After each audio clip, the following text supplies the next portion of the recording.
It's hard to imagine, but it has been nearly 2 weeks since White House border czar Tom Homan said Operation Metro Surge would be phasing down and ending. Last week, our lawmakers told us around 500 ICE agents are still on patrol in the Twin Cities and in the state of Minnesota. That's a big drop from the peak of 3,000 in January. But agents are still out detaining people, and the need for local support is still incredibly high. As Kent shows, local schools are now taking up a huge part of that responsibility.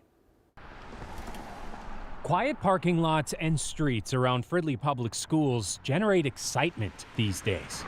It's been over 2 weeks since we've had any ICE interference with our school district, so we're very optimistic about that. But Superintendent Dr. Brenda Lewis says she's not celebrating yet. Unfortunately, we're not to a place yet where we can say, hey, let's begin our recovery. That's because despite a groundswell of donations for impacted families, We've just felt the love from literally around the globe. the need for home deliveries and home learning hasn't let up.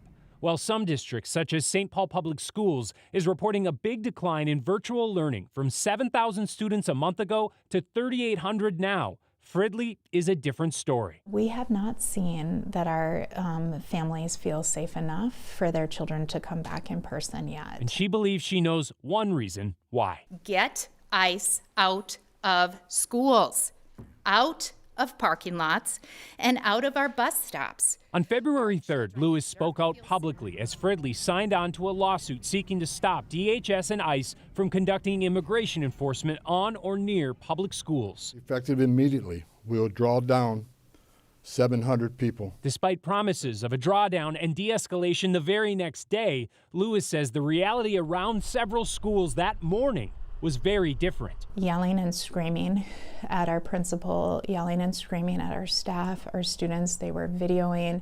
Did you and the district feel targeted by ICE after? 100%. We have felt very targeted, right? And we made the conscious decision early on as a district to simply report the facts of what were happening, because at the end of the day, we're one of the districts located in an ICE surge area, and we know that it takes elected officials and others to really say, we can't have this happening in our schools, and they don't know how to advocate for that if they don't know what's happening. Right now, she says that means continuing deliveries for some 400 virtual students and families while continuing to search for many others. So we have 112 learners that are not with us that were with us in December.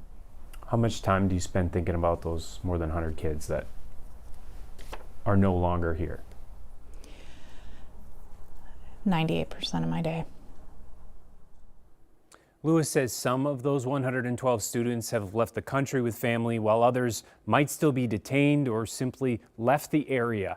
As for their 400 virtual learners, she says the district planned to end that option at the end of this week, but she's unsure if that will be possible.